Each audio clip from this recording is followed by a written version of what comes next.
This episode of 401k Specialist Podcast is brought to you by Charles Schwab Investment Management. Target date funds and value added resources. What a welcome alternative. See show notes for more information.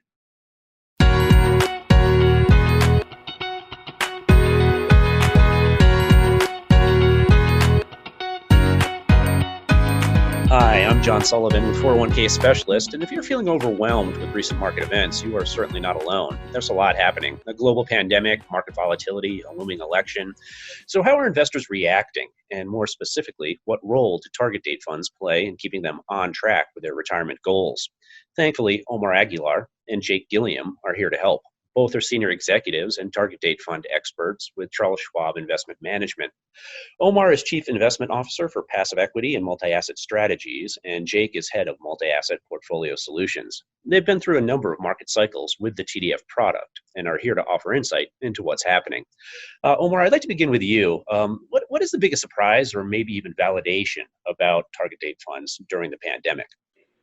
Well, I have to say that 2020 has been the market that have provided the best test for all target date fund construction.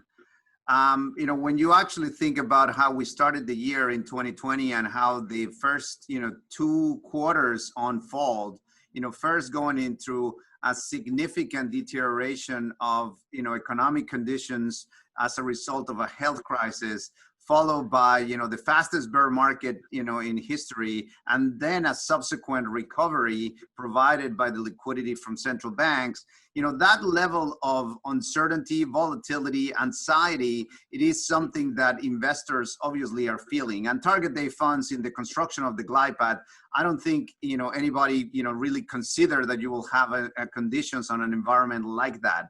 So what we saw during this first part of 2020 and the behavior and the performance of target date funds, it was really more, this realization that some of the target date funds providers that have a very aggressive glide path that obviously were in the process of trying to overly emphasize the higher levels of potential returns ended up suffering significant amount of losses.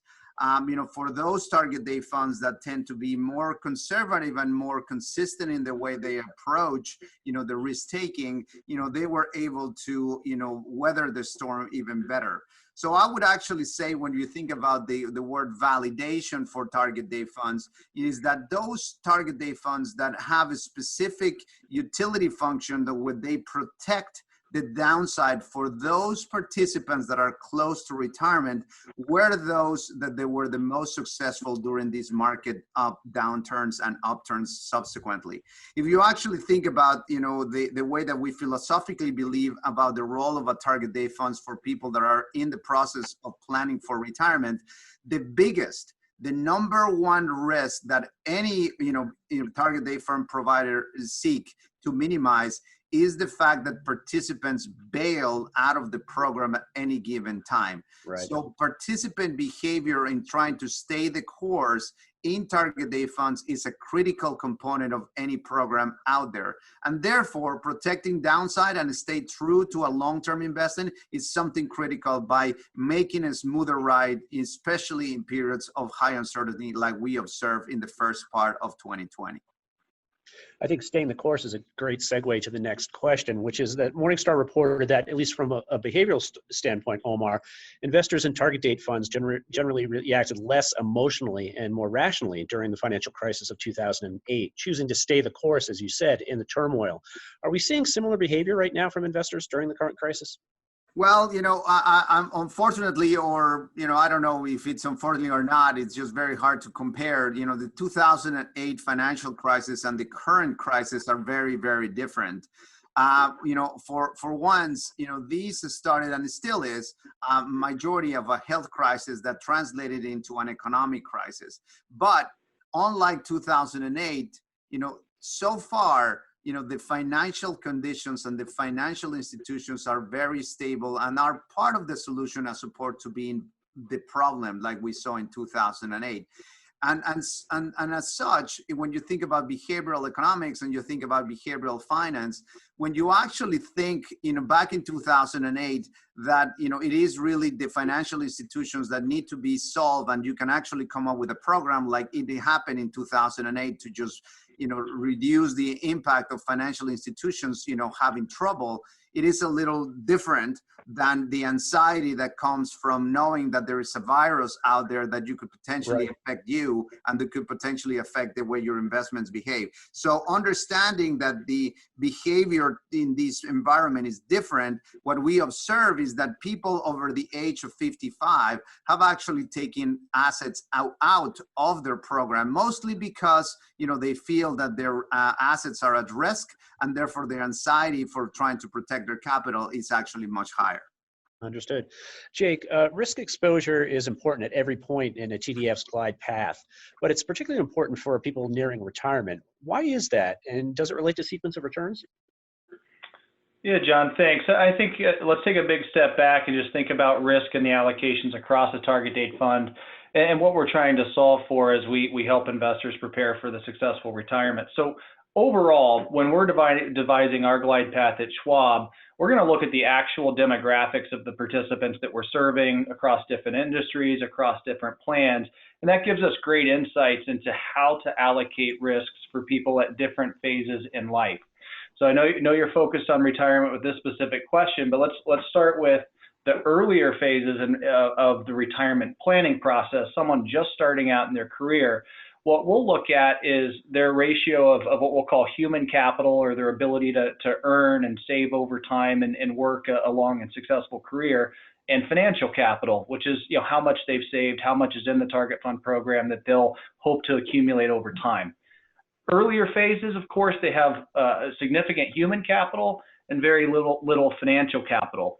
So when that's the case, you can help an investor accumulate more assets by exposing them to greater market exposure as their dollar cost averaging in throughout their career, as their human capital is high, and then we're helping them grow their financial capital over time.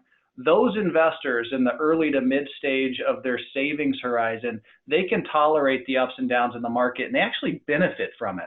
When the market goes down, they stay on course with their plan. Their dollar cost averaging in at lower entry points in the first quarter, for example, and that actually puts them on a better path for success. The converse is true for those near and in retirement. So getting back to the specific point of the question, at that point, you're dealing with human capital that is at its lowest that it's been throughout someone's career, because they're nearing the end of their earning and savings horizon. Financial capital is at its peak. And then when you enter markets like what we've had, not only does it stress that the human capital element, given uncertainty and employment and everything related to the economy, but it's also stressing the financial capital side of things. So when you have both of those variables, which are very important in target fund design, being stressed, you have to have a strategic approach that allows an investor or a participant to stay the course, which is why it's very important to have a balanced approach to risk, lean more conservative, particularly near retirement, because they don't have the time or the behavioral instinct to stay in a market that's going down when they're getting hit on both sides in their human capital and financial capital. And related to sequencing of returns, if you have too much risk in the glide path for someone who is at that stage in their life where they're starting to think about withdrawing assets, no longer dollar cost averaging in, they could actually flee the markets at the absolute worst time, miss out on the potential rebounds in the equity markets that would help them recoup those losses, and they're not dollar cost averaging in anymore because they're actually taking withdrawals or preparing to take withdrawals. It's very important to have a balanced approach, a more conservative approach toward risk at that time period, so that you can keep people in the plan, to Omar's earlier point, because that's what helps them maximize their success for long-term retirement longevity. Jake, you answered some of this, but I'm going to try and nail you down here. So increasing longevity means assets will have to last longer, and many financial professionals therefore advocate for higher equity allocations near and even in retirement. Do you agree? I think the answer to longevity is much more complicated than just gambling on the equity market, frankly. Okay. So if someone hasn't saved enough for their retirement plan to lead them to the success that they want, as a target fund provider, you have to be very careful to say, let's take the smaller amount that they have, and now let's double down on the equity market in the hopes that that can help them offset a savings shortfall. To us, that can lead to retirement ruin, because what would happen if the market continues to fall, the nest egg is small enough already, the personal impact, the gut feeling that people would have, knowing that they already have too little to save or too little to live on in retirement, now it gets an additional downturn in the market, that would cause them to flee at an increasing rate, which actually continues to drive their success even lower. So we advocate for recognizing they still have a long savings horizon, even at retirement. You can't abandon them. You need to continue to adjust risk for those investors over time. Don't double down on the market with the small nest egg that they might have, and instead provide that balanced approach to smooth the ride out, approaching and in retirement, so they stay the course with their plan. So, Omar, what, if anything, then should target date investors do as a result of the pandemic? I mean, should they reevaluate, rebalance? Should they just stay the course and do nothing? Well, we always advocate people to stay the course. I think in many cases, the decisions that you make in the middle of uncertainty are the worst possible decisions. Try to avoid micro timing. It's another big component that needs to happen. It's very hard to find these areas where you can actually time the market perfectly.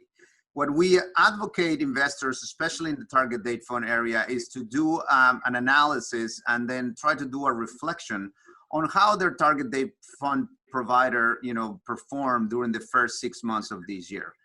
Is the expectation of your target date fund was met because they protected the downside as you were closer to retirement? Is the diversification benefit that you were promised to have something that actually worked during this, high level of volatility in the market? Were you able to stay the course and find that your assets were well taken care of, considering the level of fees that you were paying for the program? Stay the course means that you also expect that your provider will be automatically rebalanced for you, that you will always maintain the same level of risk profile that you expect given your age. And that at the same time, it also is reflective of your own personal risk, taking ability, and how much of your profile regarding the risk that you feel you can actually take is something else. If you're in a younger age, trying to stay invested so that you can actually keep as much of your assets growing, it is critical, because you don't want to be out of the market, especially when you see that we have a 40% recoveries in the bottom of the market in March. At the same time, if you're closer to retirement, you also want to make sure that you are, protected in the worst possible period for the market. So, doing a reflection and evaluation of the attributes of what it is that your target date fund is providing you, given the level of fees that you're charging or you're paying, it is something that it is critical for you to do. But what we will try to be clear is that we don't advocate for people to try to stay out of the market or to stay not invested, as well as we also this is a good opportunity for you to continue to stay in the same program and to continue to just follow what your expectations are.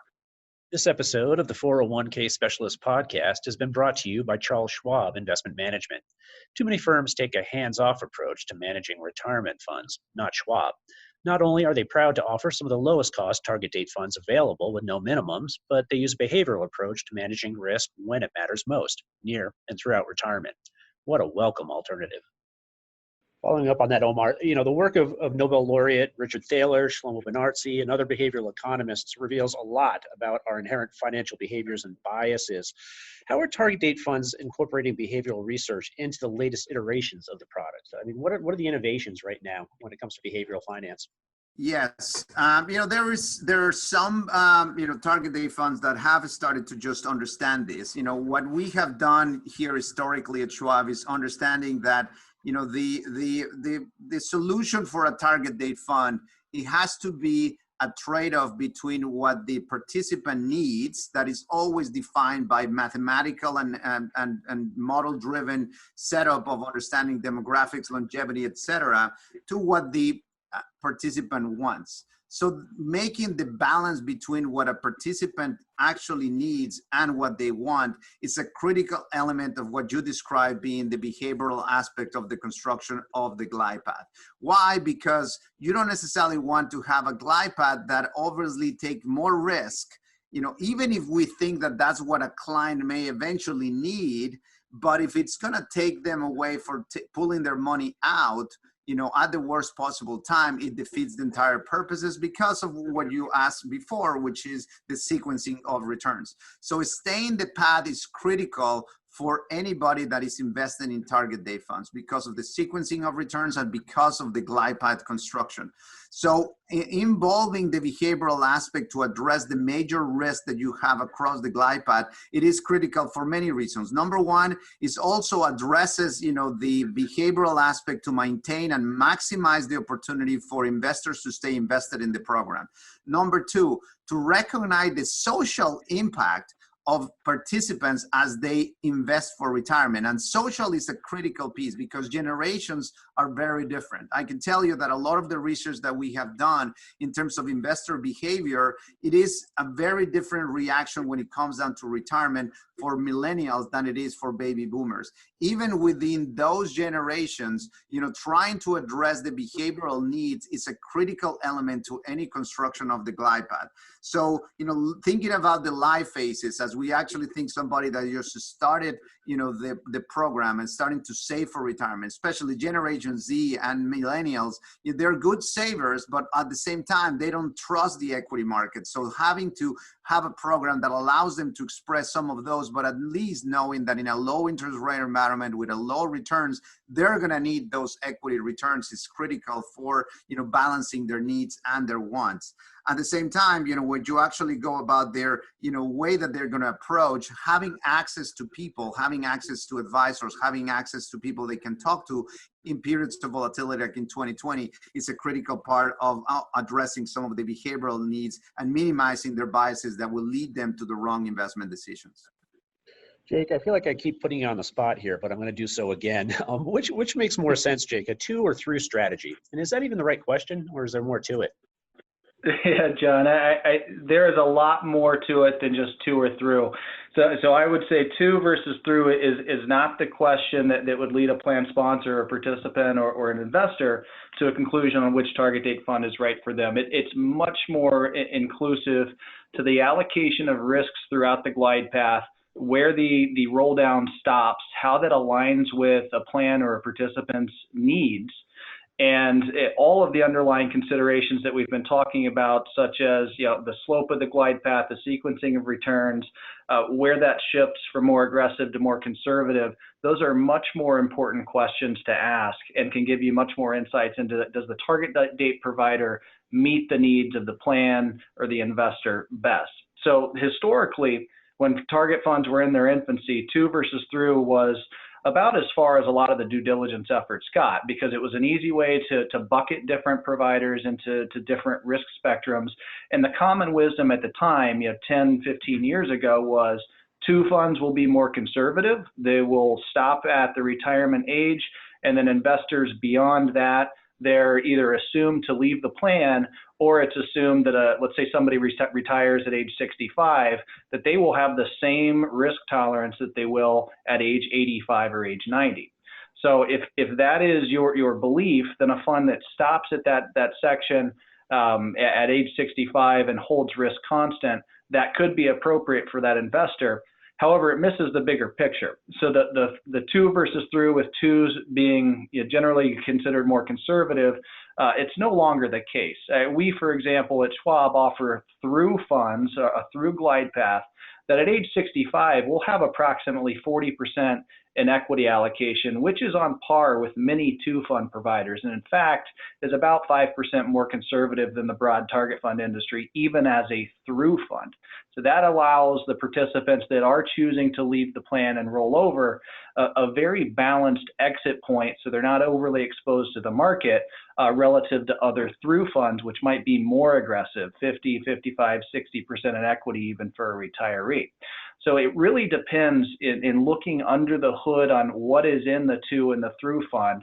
And then what we will do as part of our through process is have a very gradual, approximately 20-year post-retirement roll down, so that we're leveling out that potential sequence of return risk. You know, if the market were to fall dramatically, we're not lowering our equity allocation commensurate with that. We're going to keep a very balanced approach, and we'll assume that a 65-year-old, a 70-year-old, a 90-year-old all have a different liability stream they're trying to meet. They have a different time horizon, and therefore they have a different risk tolerance. So if that approach to continue to manage for the investors throughout retirement fits best with the plan, and the overall allocation to risk is aligned to support the good behaviors that Omar talked about, then a through fund can make a lot of sense. And frankly, the marketplace has spoken pretty widely on this. There's a lot of assets and a lot of target fund providers that provide the through approach, but they are very different. You can't bucket them all in the same with the same lens. Understood. Omar, we often hear the platitude, time in the market is more important than timing the market, but what exactly does it mean? Well, it is trying to recognize the fact that it is a very difficult task, to try to find the best opportunities at the right possible time. That, short time horizons, tend to drive, people to be driven mostly by, emotions and less about, thinking thoroughly about a long-term plan. So, in many cases, there's obviously a big part of the market that think, especially as we think about this, some of the cognitive biases that comes with investing, is that people can think of themselves as experts that can outsmart the market, or they can outperform, everything that happens. That's a very typical behavioral, bias that happens. It's a cognitive one in nature, where people feel overconfident, thinking that, oh, if the market is down, this is probably an opportunity for me to try to get in. I'm going to be able to make a lot of money if things continue to just, deteriorate, and I will probably do well. At the same time, people tend to have a very difficult time in understanding when they have to rebalance their strategies. So what we have seen over and over again over the course of the history of investing is that people tend to miss those inflection points, and there are very few that actually consistently can do that, and it's very rare to do that. And therefore, in an attempt to try to time the market or trying to find those inflection points, people tend to miss the long-term objective. And especially when you think about retirement, and I think we have used this, we always avoid the gambling or the speculation, and we always try to think about what we may think the long-term solution for each one of the participants of these target date funds. Thinking about a very thorough analysis of risk and returns to the overall analysis to the exposure that is in a disciplined way. And again, trying to minimize the behavioral biases that comes naturally when in periods of high volatility. There are some investors that tend to be very risk averse, that immediately just, try to hunker down and take the money out of the market. That's one way of doing market timing. There's other investors that will actually think, oh, this is a good opportunity for me to double down on my equities or double down on my risky, which is also another way to do market timing. So investing is staying invested and staying in the program continues to be the number one priority for most of plans that work in retirement. I think as you think about what happens even pre-retirement, a few years before you retire, and as you retire and after you retire, you need to find that balance that allows you to stay invested and move together with your investment objectives, thinking about the long term and not necessarily just to trying to think about a short-term gain. Understood. Jake, low-cost, passively managed index funds would appear to be, a, quote unquote, the safe choice, fiduciary choice for 401k advisors and plan sponsors. Is this always the case? I'll give you a simple answer. No. A few points of context on that. A fiduciary decision is not about a single variable and trying to maximize that. So you must consider more than just cost. Cost is certainly an important variable. It's one that's visible. It's one that you see, and you factor into the cost of your overall plan and design. However, in choosing an investment, especially one as important as the qualified default for the plan, cost needs to be one of many things that you consider alongside the overall level of risk, the glide path decisions, the design, where the equity landing point stops, if there are underlying sub-asset class shifts. So, for example, within our glide path, of course, we will move over time, as we referenced before, from equity into fixed income, but the story doesn't stop there, and it doesn't stop for other providers with different things that they're doing. What we will do at Schwab, we'll reduce sub-asset class exposures with potentially higher risks within fixed income or equity. We'll scale down over time the overall approach to risk and have a very precise allocation for investors at every phase in life. So if you're only looking at costs, you might miss some of the sophistication, precision that offerings like ours will provide. And you have to consider that as you're lining up different, quote, passive target funds. And I use quotes very deliberately here because another point I wanted to make on that question, John, is there is really no such thing as a passive target date fund. Okay. I will allow it. I'll grant that target date funds can be implemented with passive strategies. However, no matter what design, the target fund provider is choosing the asset classes, the rate of roll down, the overall market exposure, the underlying investment managers, the benchmarks, rebalancing, so on and so forth. So you can't just line up passive target fund providers, pick the one with the lowest cost and feel that you've done your fiduciary job. It is a much bigger consideration. And you also can't lump together all, quote, passive target date funds because there's a lot more under the hood than that label. Glad I asked. Jake, do me a favor. Compare and contrast a mutual fund structure with that of a collective investment trust.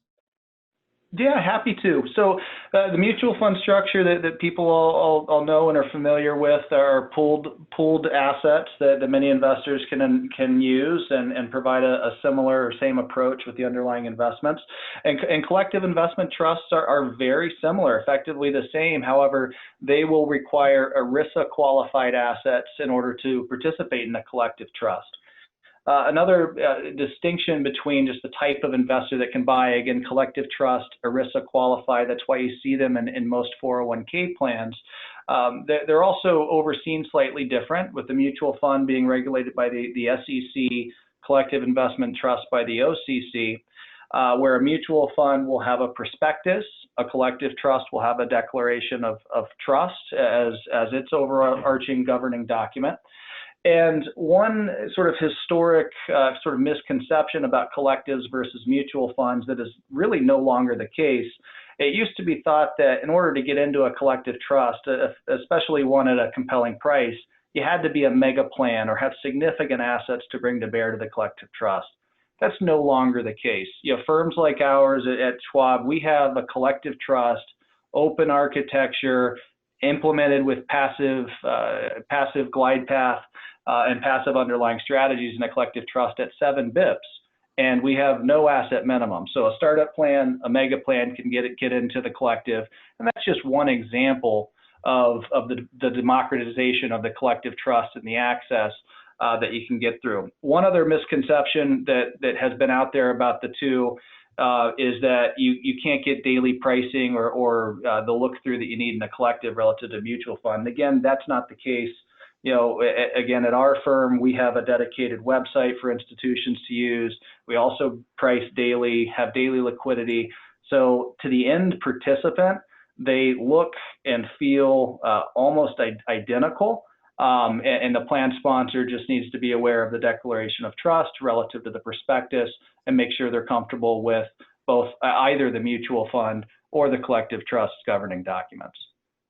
Well, wonderful. Omar, Jake, thank you so much for joining us. I do appreciate your time.